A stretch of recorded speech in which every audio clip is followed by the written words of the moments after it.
네, 안녕하십니까. 한국교통연구원 심직연구원입니다. 만나서 반갑습니다. 제가 오늘 발표드릴 그 타이틀은 저희가 저희 연구원에서 그 보행 사고 전수 분석이라는 과제를 수행했습니다. 거기에서 뭐 최대의 성과는 못 냈지만은 소기의 성과를 냈기 때문에 그 부분을 좀 요약해서 정리한 결과라고 보시면 되겠습니다. 본 연구는 저희 연구원에서 우승국 박사 그리고 이동윤 연구원, 곽종일 연구원과 같이 수행되었습니다. 저희가 이 과제를 처음 시작한 이유는 잘 아시겠지만은 사고의 분석 결과가 기본적으로 되게 1차원적으로 분석 결과가 나오고 있습니다. 도로교통공단이나 경찰청에서 발표하는 그런 통계치를 보시면은 뭐 횡단보도에서 사망자가 몇 명 이런 식으로 되게 1차원적으로 분석이 되는데 제가 이 과제를 한 이유는 도대체 보행사고 사망이 이르는 결합 요인이 뭔가. 예를 들자면은 과속하는 차량이 있는데 횡단보도가 있는데 그 횡단보도가 마침 야간이었어요. 그래서 실질적으로 보행자를 충격하는 사고가 발생한다면은 과연 그게 과속이 아니었다면 그 횡단보도에 보행자가 있다는 것을 인식할 수 있도록 야간에 만일 조명이 있었다면 이런 식으로 실질적으로 사망에 이르는 그 과정들 중에 어느 한 가지가 빠졌다면은 과연 사망하였을까? 사망하지 않을 수 있습니다. 그 결합 요인들이 뭐가 있을까를 찾아보자는 게 본 연구의 주요 목적이 되겠습니다. 그래서 저희가 이제 오늘 제가 발표한 내용은 일단 1차원적으로 보행사고 사망자를 분석하고 두 번째 아까 말씀드렸듯이 그 결합 요인을 찾아내기 위해서 트리 모델에 대해서 잠깐 소개를 드리고 그 다음에 이 트리 모형을 이용해서 사망사고 이르는 어떠한 결합 요인이 있는지를 찾아내는 것이 되겠습니다. 그 다음에 결론 및 정책 제안을 말씀드리겠습니다. 요거는 2016년 데이터인데 일단 OECD하고 비교하기 위해서 이제 제가 도입을 했고 2016년에 보시면은 약 한 4,185명의 교통사고 사망자 중에 보행사고 사망자가 1,650여 명이다. 약 한 40% 정도가 보행사고 사망자인데 이게 사실은 OECD 국가들과 비교해 보더라도 거의 최악의 수준이라고 말씀드릴 수 있고 특이한 점은 그 중에 또 절반이 65세 이상 고령자입니다. 그래서 지금 이 보행의 안전에 대한 부분은 가장 긴급한 우리 국가적 아젠다가 아닌가 그렇게 판단하고 있습니다. 그래서 1차원적으로 이제 분석한 결과인데 이거는 뭐 익히 다 아시는 내용들이라서 간단하게 말씀드리겠습니다. 일단은 보행 사망 사고 중에서 보행자의 어떤 행동 유형 중에서 어떤 것들이 가장 많이 분포하느냐를 보면은 횡단 중입니다.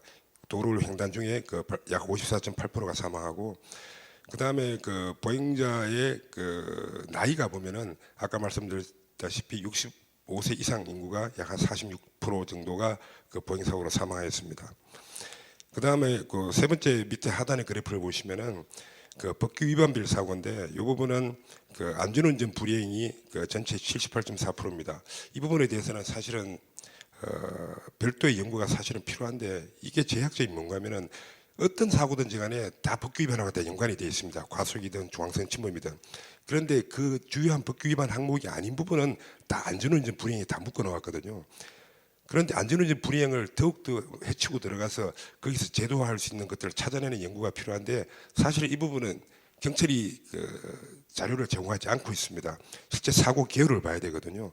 그런데 이게 이제 경찰이 꽉 잡고 있어서 사실은 이 부분에 대한 데이터가 저희들이 구할 수가 없어요. 그런데 차후에 이게 만일 공개가 된다면은 많은 연구가 더 필요하고 그 속에서 법 또는 제도적으로 개선할 수 있는 점이 있지 않을까 그렇게 생각하고 있습니다. 그 다음에 이제 도로 유형인데요. 여기 보면은 특광역시도, 시도, 군도에서 보행사고 사망자의 63.5%가 발생하고 있습니다. 정부에서는 잘 아시겠지만은 고속도로나 국도, 지방도에 많은 투자를 하고 있지만은 실질적으로 더 많은 예산이 투입돼야 되는 곳이 바로 이렇게 도시화 구간, 빌트업 에리아에서 사실은 보행사고 사망자가 많기 때문에 이쪽에 대한 집중적인 안전 대책이 필요하지 않는가 하는 게 제 판단이고요. 그다음 옆에 그래프를 보시면은 중앙선이 있는 경우에 보행사고 사망자 60%가 발생하고 있습니다. 그 옆에 이제 보시면은 이것도 다 중앙선이 있는 부분입니다. 중앙선이 있는데 그 표지병이나 아니면은 그 중앙분리대 화단 같은 걸 조성해서 이제 중앙선이 있는 거고, 또 특이한 점은 여기에 보면 왼쪽에 보면 중앙선이 없는 부분이 있습니다. 즉 중앙선이 없는 도로는 보행자 보도와 차도가 구분되지 않고 중앙선이 없는 약 한 10m 이하의 이면도로라고 보시면 되겠습니다. 이게 무시할 수 없는 숫자가 약 17%가 보행사고 사망자가 이런 이면도로에서 발생하고 있습니다. 이게 좀 특이한 점인데 여기에 대한 대책이 차후적으로 계속 나와야 되지 않나 생각하고 있습니다. 그래서 저희가 분석할 때는 그 다양한 요인들, 그 보행사고 그 사망에 이르는 다양한 요인들을 가지고 분석을 하는데, 뭐 주간이나 야간이냐, 아니면은 도로 형태가 뭐냐, 아니면 중앙선이 있냐 없냐 하는 것을 이제 그 하나의 그 필드 데이터 값으로 해서 저희들이 분석을 진행하였고, 저희들이 분석을 하면서 아까 말씀드렸듯이 집계된 데이터가 아니고 비집계된 데이터, 로 데이터를 저희들이 필요로 하고 있습니다.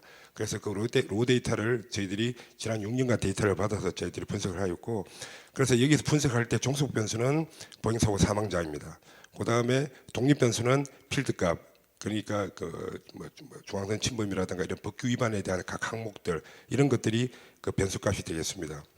그래서 이 트리 분석할 때 그 모델링은 다변수로 저희들이 채택을 하고, 매개 변수화 되지 않은 실제 값을 저희들이 적용을 하였습니다. 여기 이제 트리 모델에 대해서 이제 간단히 그 옆에 그림과 같이 도식화되어 있는데, 트리 그 나무죠, 나무 가지치기처럼 이렇게 이제 저희들이 분석을 하는 건데, 이 부분이 실질적으로 그래프로 표시되기 때문에 일단은 이해하기 용이합니다. 두 번째로 각 노드에서 평균값은 그 종속 변수의 어떤 평균치를 나타내고 있습니다. 그래서 이 가지치기 할 때의 어떤 기준은 뭔가 하면은, 첫 번째 가지에는 실제 보행사고 사망에 가장 영향력이 미치는 그 필드 값이 뭐냐가 첫 번째 가지가 되겠습니다.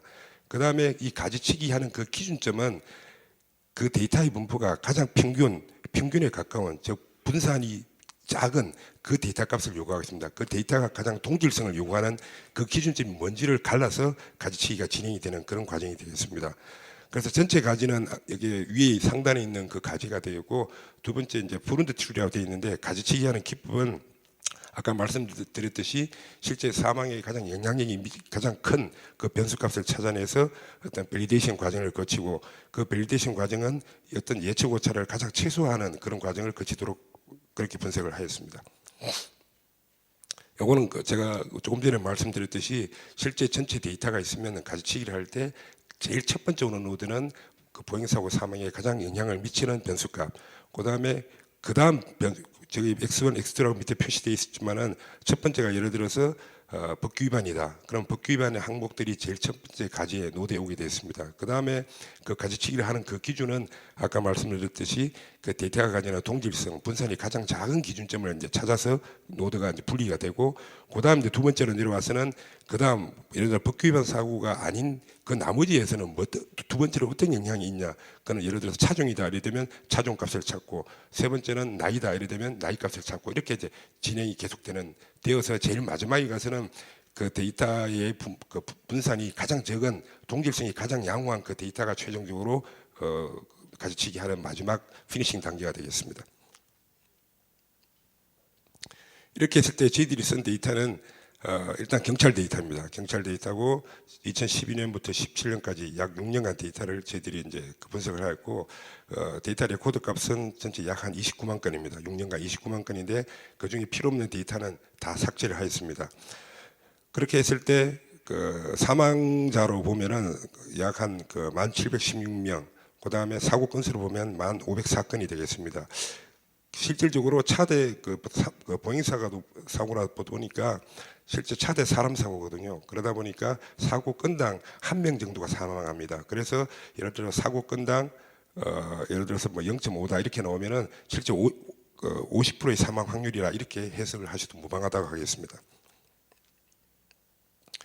그래서 저희들이 이제 데이터를 분석하는 과정에서 데이터를 삭제는 크게 중요하지 않은, 예를 들면 날짜, 사고 일시, 이 부분은 실제 사망 확률하고 영향이 거의 없거든요.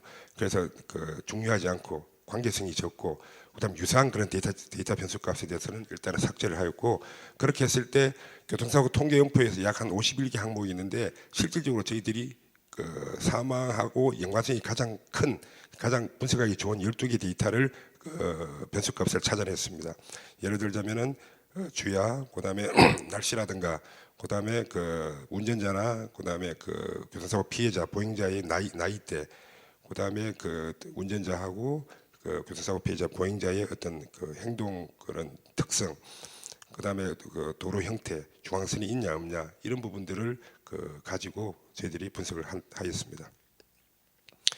그런데 저희들이 분석해 보니 실질적으로 어떠한 형태의 사고 조합이든지 간에 실질적으로 보행자의 연령층이 가장 중요한 의미를 지니고 있더라고요. 그래서 이게 실제 고령자에 대한 그런 대책들이 실제 앞으로는 더욱더 강구되어야 하지 않는가 하는 것이 본 연구에서도 이미 지적되고 있습니다. 그래서 저희들이 이제 교통사고의 사망에 이르는 보행사고 사망에 이르는 결합 요인을 찾을 때 두 가지 관점에서 접근했습니다. 첫 번째 접근 방법은 무엇이 어떤 결합 요인이 사망 확률이 가장 높게 나타나느냐. 그다음 두 번째는 사망 확률은 적다 하더라도 어떤 유형들이 가장 많이 분포하느냐. 이 두 가지 관점에서 저희들이 분석을 하였습니다. 여기 되게 좀 복잡한데요. 일단은 이게 아까 실제 가지치기를 하면서 마지막에 프린트된 최종적인 결과입니다. 그래서 여기 보면 왼쪽에서 보시면 빨간 거로 이렇게 되어 있습니다. 이 부분은 이쪽에 있고 오른쪽에 파란 부분이 있고 빨간 부분 파란 부분인데, 빨간 부분은 보행 사고 건수가 가장 많이 나는 유형, 이쪽 오른쪽에 있는 부분은 보행 사고가 났을 때 사망자가 사망 확률이 가장 큰 유형, 이 두 가지 타입으로 구분이 되겠습니다. 그래서 왼쪽은 모든 변수를 넣은 것이고, 오른쪽에는 아까 말씀드렸듯이 실제 보행자의 어떤 연령층이 굉장히 중요한 팩터가 되기 때문에 일단 연령층을 제외하고 나서는 어떤 상황이 되느냐를 보기 위해서 이 부분은 연령층을 제외한 트리가 되겠습니다. 그렇게 했을 때 이제 저희들이 찾아낸 어떤 중요한 팩터라고 볼 수 있는데요. 일단은 이 가지치기를 하면서 여기 빨갛게 표시된 부분이 어떻게 보면은 특징이 되겠습니다. 그래서 이렇게 이제 노란색으로 바탕화면을 표시하였고, 이렇게 검은 글씨로 된 부분은 실제로 큰 영향이 없는 일반적인 상황이 되기 때문에 이 검은 글씨로 표시하였습니다. 그래서 일단은 과속이 굉장히 중요한 첫 번째 어떤 노딩한 결과가 되고, 두 번째는 국도 지방도가 되겠습니다. 그래서 국도 지방도에서 과속을 만나게 되면 일단은 차대 사람 사고가 났다 하면 75%가 사망합니다. 그래서 굉장히 중요한 어떤 사망 확률이 되는 것이고, 이 부분에 대한 대책은 차후에 또 설명을 드리겠습니다. 두 번째는 이것도 과속입니다. 과속하고 그다음에 특광역 시도이고 군도일 때, 즉 도시화 지역일 때, 과속을 하는데 도시화 지역을 만나고 스쿨존이 아닐 때, 그다음에 트럭이랑처럼 일단 대형차, 특수차를 만났을 때, 그다음에 횡단보도 근처, 요 네 가지 조합들이 만났을 때는 일단은 보행사고가 나면은 71%가 사망합니다. 그렇게 해석을 하시면 될 것이고, 그다음에 이 세 번째 조합은 일단은 중앙선이 없습니다. 중앙선이 없고 우리가 이면도로 같은 그런 경우거든요. 그다음에 지방지역 도로일 때, 일대 대형차가 만나면은 이 부분도 실제로 그런 사고들이 많이 나는 그런 유형이라 볼 수 있습니다. 그다음 네 번째 요 유형은 저희들이 이제 타입 D라고 해놨지만은 특징이 뭔가 하면은 실질적으로 특광역 시도나 시도, 군도, 지방도 이런 유형들이 만났을 때, 그다음에 중앙선이 있을 때, 그다음에 야간일 때, 이런 경우에는 이런 케이스들이 실제적으로 보행 사망 사고가 좀 많이 나는 그런 유형들이 되겠습니다. 그래서 종합적으로 정리를 하면은 첫 번째 타입 A는 과속과 국도 지방도, 지방지역 도로가 되겠죠. 과속과 지방지역 도로가 만났을 때, 타입 B 같은 경우에는 과속이지만은 도시부 도로지만 스쿨존이 아니고 대형차가 만났는데 횡단보도일 때, 이렇게 될 때 사망 위험이 굉장히 위험하다 하는 B고, C 같은 경우에는 지방지역 도로이지만은 중앙선이 없을 때, 그리고 대형차와 같이 조합됐을 때, 네 번째 타입은 도시화 지역이지만은 중앙선이 있고 이때 야간인 경우, 이런 경우에는 실질적으로 위험하기도 하지만 이런 사고 유형들이 많다는 뜻입니다. 요거는 아까 타입 4개로 분리했을 때, 구분했을 때, 그러면 여기에 대해서 그러면 한 가지가 만일 개선이 된다면 그게 어떻게 그 사망 확률에 어떻게 영향을 미칠까를 분석한 거거든요. 그래서 요거는 이제 일종의 민감도 분석인데 과속과 지방 지역 도로가 만나면 건당 70.2%입니다. 사망 확률이. 그런데 거기서 만약 과속이 없다면은 지방 지역 도로라도 과속이 없다면 9.6%로 사망 확률이 줄어듭니다. 그래서 이거는 실제로 과속이 그 보행 사고 사망에 얼마나 치명적인가를 단적으로 나타내는 그런 예가 될 것입니다. 두 번째 같은 경우는 이거는 도시부 지역인데요. 특광역시도, 시도, 군도니까 뭐 엄밀히 맞으면 완전히 도시화 지역이라 할 수는 없지만 그래도 이동성보다는 접근성이 많이 요구되는 그런 도로라고 볼 수 있습니다. 그래서 도시화 지역에서 과속하고 스쿨존이 아니고 대형차이고 횡단보도 부근이라면은 74.4%가 건당 사망합니다. 그런데 여기서 만일 과속을 똑같은 조건이라 하더라도 과속이 많이 아니라면 6.5%까지 떨어집니다. 그래서 과속이 도시화 지역에서 역시 과속을 반드시 제어해야 되고, 요 세 번째는 과속을 하지만은 예를 들어서 대형차의 통행을 만약 제한한다면은 사망 확률은 49.4%가 됩니다. 그래서 이 부분도 도시 지역에서는 그 대형차에 대한 어떤 뭐 루트 관리도 좀 필요하지 않나 그런 부분을 좀 언급하고 있고, 네 번째는 과속도 아니고 그리고 실질적으로 대형차도 만일 통행이 안 한다면 3.1%까지 떨어집니다. 실질적으로 그러면 과속도 아닌 상황이 되고 대형차도 통행 못하는 조건이 되면 3.1%가 사망 확률이 3.1%인데 이 모든 것이 성립이 된다면 74%까지 올라가는 그런 극단적인 상황까지 올라간 것을 보여주고 있습니다. 요거는 이제 C인데 그 C 타입이 되는데 일단은 그 중앙선이 없습니다. 중앙선이 없는데 C-1은 지방지역도로, C-2는 도시부 도로라고 보시면 되겠습니다. 그런데 여기서 좀 특이한 점은 기본적으로 그 도시화 지역에서의 그러니까 그 중앙선이 없고 도시화 지역이지만은 대형차를 만나는 경우에는 그 사망 확률이 3.2%인데 지방 지역 같은 경우에는 똑같은 조건이라 하더라도 지방 지역에는 9.2%까지 그 사망 확률이 올라갑니다. 약 한 3배 정도가 그 대형차일 경우 3배 정도 올라가거든요. 그래서 지방 지역 도로 같은 경우에도 어떻게 보면 이면도로에 대한 그런 어떤 특별한 대책이 좀 강구되지 않나 그걸 시사하고 있습니다.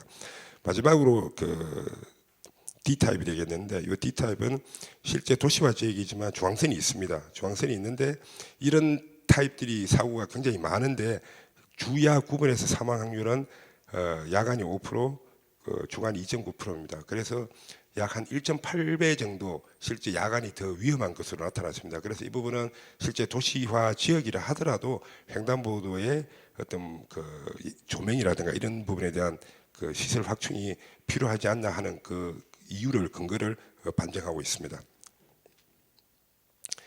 그래서 종합적으로 이제 그 정리해 보면은 약 지난 6년간 어떤 그 보행 사고에 대해서 약 한 28만 7,470건에 대해서 저희들이 분석을 했고 그 중에 1,716명의 보행 사고 사망자가 일어났습니다. 그래서 그 보행 사고 사망 확률은 3.73%입니다. 즉 경찰 데이터를 물론 기반으로 하고 있지만은 일단 차대 사람 사고가 났으면 4%는 죽는 거예요. 일단 그렇게 보시면 됩니다. 그렇게 해석하시면 되고, 그럼 밑에 데이터는 그 다음에서 표에서 같이 설명하도록 하겠습니다.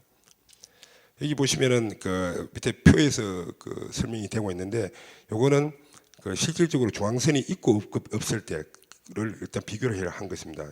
지난 6년간 데이터에서 도시화 지역에서 중앙선이 없는 경우에 약 한 17%의 사망자가 발생하고 있습니다. 여기 보시면 17% 정도의 그 중앙선이 없는 경우에 17%의 사망자가 발생하고 그 사상자 숫자로 보면 약 한 34%가 됩니다. 그래서 이거는 굉장히 무시할 수 없는 숫자거든요. 그래서 실질적으로 폭이 좁은 그 중앙선이 없는 보차가 구분되지 않는 그런 도로에서 사망자가 17% 발생하고 사상자로 따지면 34%가 발생하기 때문에 이런 이면도로에 대한 특단의 대책, 지금 오성문 박사님께서 아우리에서 열심히 하고 계시지만은 보행자 우선 도로, 그 실제적으로 그런 좁은 도로에서 과속을 하지 않게 하고 보행 친화적인 포장을 통해서 실제 사람이 다니는 도로를 차가 빌려 쓰는 그런 개념으로 그런 사업들이 진행되고 법이 좀 보충이 된다면은 현재 지금 발생한 이 34%는 다 잡을 수 있어요. 그래서 그런 정책이 반드시 필요하다는 것을 반증하고 있습니다. 요건 앞에서 그 제가 표로 다 설명드렸기 때문에 스킵하도록 하겠습니다. 그래서 그 마지막으로 저희가 이제 그 종합적인 아까 말씀드린 그 어떤 저희들이 트리 분석한 결과, 그 어떤 복합 요인을 분석한 결과를 가지고 실질적으로 저희들이 여러 가지 그 안전에 대한 대책을 냈지만은 그 대책에 대한 데이터의 기반이 사실 좀 근거가 미약했거든요. 그런데 저희들이 연구 결과로서 실질적으로 왜 이 대책이 왜 필요한지를 반증하는 그런 연구 결과를 냈기 때문에 거기에 대해서 그 대책에 대해서 설명을 드리도록 하겠습니다. 일단은 아까 말씀드렸듯이 그 보차가 구분되지 않은 좁은 이면도로에서 사망자의 17%, 사상자의 34% 발생하기 때문에 보행자 우선도로 정책이 반드시 필요하고, 이 부분은 그 보행자 우선도로에 대한 개념에 대해서는 이미 법제화가 되었습니다. 하지만 문제가 뭔가 하면은 현재 도로교통법이 받쳐주지 않고 있어요. 현재 도로교통법에서는 그 실질적으로 그 보차가 구분되지 않은 그런 도로를 떠나서 사람은 길 가장자리 구역으로 통행하도록 되어 있습니다. 그 도시 그 내부에 이렇게 나가 보시면은 이면도로 가면 되게 그 상가 근처라 내려가면은 사람하고 차하고 막 섞여 다니잖아요. 근데 사람이 길 중간 가면 현재 법상으로는 불법입니다. 현재의 모든 보행자를 사실 불법화시키고 있는 게 현재 법이에요. 그래서 반드시 도로교통법이 개정이 되어서 적어도 보행자 우선도로에 대해서는 사람이 전폭을, 도로의 전폭을 사람이 이용할 수 있도록 도로교통법이 바꿔야 됩니다. 그게 도로교통법 제8조고요. 그 다음에 도로교통법 제27조에서는 실제 그러한 도로에서는 차량보다는 사람이 우선이다 라는 것을 법으로 명시를 할 필요가 있습니다. 이게 이제 보행자 우선 도로에 대한 로서 해결될 수 있는 방법을 말씀드린 거고, 그 다음에 아까 그 제가 분석한 결과로서 말씀드렸듯이 실제 지금 그 5030 속도관리 정책이 이제 안전속도 정책이 지금 시행이 되고 있는데, 이게 2019년 4월에 이제 도로교통법이 개정되었습니다. 옛날에는 그 도시부 도로, 지방부 도로 상관없이 제한속도 60에서 80이 이제 그 제한속도 규정이었는데, 도로교통법이 2019년 4월에 개정이 되면서 도시 지역에서는 주거 상업 공업 지역이죠. 도시 지역에서는 주간선 도로를, 일부 도로를 빼고는 모두 50km 제한속도 이하로 하도록 법이 바뀌었고, 지금 약 한 2년의 유효 기한을 두고 앞으로 2년 뒤에는 모든 도시들이 이렇게 바뀌도록 법이 바뀌었습니다. 그래서 이 정책이 얼마나 중요한지가 본 연구의 결과로서도 반증이 되고, 근데 지금 지금 5030 하면서 도로교통법이 개정되어 있지만은 이 도로교통법에 사각지대가 하나 있습니다. 도시지역의 주거지역, 상업지역, 공업지역이라고 구분했잖아요. 용도지역 구분을 했는데 이거는 도시지역입니다. 그런데 아까 말씀드렸듯이 지방지역 도로, 즉 국도지방도가 마을을 통과할 때, 그 마을 통과할 때는 그게 곧 도시지역이거든요. 거기에 대한 속도관리 정책은 없습니다. 즉 현재 도로교통법의 사각지대죠. 그래서 제가 생각하는 부분은 빌리지 존이죠. 이 빌리지 존을 통과할 때는 그 속도를 제한속도 50 이하로 떨어뜨려야 한다는 그 부분을 도로법에 명시를 해야 됩니다. 일단 도로교통법으로서는 이걸 커버하지 못하기 때문에 도로법에서 빌리지 존을 많이 만들어서 국도나 지방도가 말을 통과할 때는 제한속도를 떨어뜨릴 수 있는 그런 법제화된 규정을 만들어주고, 그게 그 도로법에는 명시가 돼야지 이 효과를 발휘할 수 있거든요. 그래서 이제 뭘 빌리지 존이 좀 필요하지 않나. 그 다음에 오늘 닥터 반 웨거도 말씀하셨지만은 그 가드레일이죠. 그 방호책이 그 횡단보도 그 펜스가 사실은 그 어떻게 보면은 우리가 그 교통을 바라보는, 안전을 바라보는 어떤 그 입장을 좀 바꿔야 되는데, 왜 사람이 먼저 사람을 조심하도록 만들어야 됩니까? 차량이 조심해야죠. 왜 사람을 안에 가두냐 이거죠. 사람은 어디든지 통행할 수 있고 차량이 보행자를 보이면 차가 조심해야 되는 그런 문화로 가야 되는데, 우리나라 정책은 일단은 예를 들어 무단횡단 사고가 난다면 일단 무단횡단 방지 펜스부터 해서 사람이 못 건너가게 하거든요. 저는 일단 그걸 반대합니다. 일단은 무단횡단이 많이 일어나고 또는 무단횡단 사고가 많이 일어나고 보행자 횡단 소유가 많다면은 횡단보도를 걸어줘야 돼요.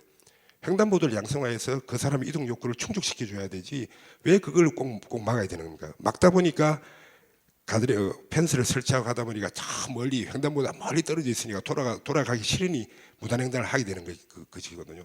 그러고 무단횡단 방지 펜스가 있다 보니 이게 보차가 완전히 구분이 되거든요. 그러다 보니 차량은 속도를 더 냅니다. 그러다 보니까 그쪽에 사고 나면 치사율이 클 수밖에 없거든요. 그래서 횡단 수요가 많고 무단횡단이 많은 곳은 무단횡단 방지 펜스보다는 실제 횡단 수요를 충족시킬 수 있는 횡단보도를 반드시 설치하는 것이 훨씬 더 보행자에게는 좋은 장치가 아닌가, 그렇게 생각을 하고 있고, 이게 최근에 한 3년 전인가요? 횡단보도 간격이 옛날에는 전 도로에서 200m였습니다. 200m 안에는 횡단보도를 못 설치하게 되어 있습니다. 물론 어린이 보호구역을 제외하고요. 그런데 이게 한 3년 전에 개정이 돼서 도로 위계가 집산도로 이하일 때는 횡단보도의 간격이 100m, 그 외에는 200m 이렇게 바뀌었거든요. 그런데 한 2, 3년 전에 바뀌다 보니까 아직도 200m 설치 간격인 데가 많아요. 그래서 횡단 수요가 많은 데는 뭐 현재 법이 100m니까 최대한 100m까지 끌어내려서 적어도 내가 서 있는 위치에서 양쪽으로 둘러봤을 때 50m 내에는 적어도 횡단보도가 있어야 돼요. 그래서 반드시 건너갈 수 있는 그런 시설이 돼야 되거든요. 그런데 100m 떨어져 있어갖고 100m를 이렇게 둘레로 걸어가자니 걷기 싫어서 무단횡단하거든요. 그래서 횡단보도 설치 간격은 가급적 좁혀서 내가 언제 어떠한 상황이든 내 목적지로 갈 때 횡단보도가 근처에 있는 그런 상황이 적어도 도시 지역에서는 그렇게 되어야 되지 않나 생각하고 있습니다. 그래서 횡단 수요를 고려한 횡단보도 설치, 그 다음에 이제 임프루브먼트 크로스워크 되어 있는데 횡단보도를 설치를 합니다. 하지만은 횡단보도만 그려줘서는 안 돼요. 예를 들자면은 횡단보도를 만들어 준다 하더라도 그 도로가 제한속도 30, 예를 들어 어린이 보호구역이라면은 고원식 횡단보도로 해서 실질적으로 차량이 횡단보도를 통과할 때 속도를 떨어뜨릴 수밖에 없는 그런 구조를 만들어 줘야 되고, 그다음에 중앙에 그 보행섬을 만들어서 만들어 줘야 됩니다. 이 보행섬을 만들면 장점이 딱 두 가지가 있어요. 첫 번째는 보행섬을 만들면은 보행섬의 어떤 면적 때문에 차로 폭이 줄어들 수밖에 없어요. 차로 폭이 줄어들면 속도가 떨어질 수밖에 없습니다. 그러면은 속도가 떨어지니 그 보행자의 치명적인 사고를 일단 줄일 수 있고, 중앙에 보행섬이 있으니 실제 그 요새 고령자가 많잖아요. 길을 횡단하다가 실제 신호 안에 횡단을 못 한다 하더라도 급히 안 뛰가고 중앙에 대피할 수 있습니다. 대피 공간도 만들어 주는 거거든요. 그런 두 가지 다 장점이 있기 때문에 우리나라에 그 중앙에 보행섬이 있는 경우가 거의 없습니다. 그래서 보행섬을 좀 앞으로는 보행자를 위해서 많이 만들자. 그 다음에 이제 스피드 카메라인데, 그 스피드 카메라는 보통 과속하기 좋은데 만들어 놓는 경우가 많이 있어요. 저는 반대입니다. 과속하기 좋은 데가 아니라 사람과 차량이 만날 수밖에 없는 공간에, 즉 횡단보도에 과속단속 카메라를 달아야 됩니다. 속도가 보행자의 치명적이라고는 제가 말씀드렸지 않습니까? 그럼 속도를 잡아야 됩니다. 속도를 잡자면 과속단속 카메라가 필요할 수밖에 없습니다. 그래서 과속단속 카메라가 필요하고, 그 다음에 아까 조명 말씀드렸고, 그 다음에 나오는 게 이제 그 10m 안에 그 노 파킹, 노 스탑인데, 지금 그 행정안전부에서 좀 뭐 소방 시설이나 요 교차로 근처, 버스 정류장 근처, 그 다음에 횡단보도 근처에 대해서는 강력하게 단속하고 있지만은 이 부분은 횡단보도 근처에 불법 주정차 차량이 있으면 걔들 차량 때문에 실제 어린이가 예를 들어 횡단하고 있는 상황이 벌어지면은 어린이도 차량을 못 보고 차 운전자도 어린이를 못 봅니다. 그것 때문에 사고 나는 경우가 많거든요. 그래서 횡단보도 10m 안쪽으로는 불법 주정차를 금지하고 황색 실선한 두선 정도 복선을 넣어야 되겠죠. 하고 실제 단속도 해야 되고, 만일 불법 주행차가 양성화된다면은 내민보도 형식으로 해서 실제 주차 자체가 구조적으로 불가능하게 만들어야 됩니다. 그래서 내민보도 형식으로 해서 불법 주행차를 시설적으로 이렇게 건절할 수 있는 그런 정책도 필요하다 보고, 그다음에 마지막으로 이 부분은 최근에 이제 고령 사회로 이미 접어들었기 때문에 지금 그 대부분의 신호등은 그 횡단보도 녹색 시간이 초당 그 1m 정도 가는 것을 시간으로 잡고 있거든요. 근데 요건 한 0.8이든 0.6이든 조금 느긋하게 조금 그 보행자가 느린 속도로도 충분히 그 그린 타임 안에 그 횡단을 마칠 수 있는 그런 쪽으로 바뀌어야 되지 않나 하는 겁니다. 이상으로 제가 그 분석한 결과를 말씀드리면서 제가 마지막으로 강조하고 싶은 것은 보행자에게 가장 치명적인 요인은 과속이다. 어떠한 형태로 가든 간에 어떠한 그 상황에서 사고가 일어나든 간에 과속은 가장 치명적인 요인이다. 그래서 속도관리 정책의 그 503 속도관리 정책이 반드시 그 정착이 돼야 되고, 이게 5030 속도관리 정책이 정착이 되는 그 중에 가장 그 큰 요인은 실질적으로 제한속도 50 해놓고 도로폭이 3.5m면 7, 80 달립니다.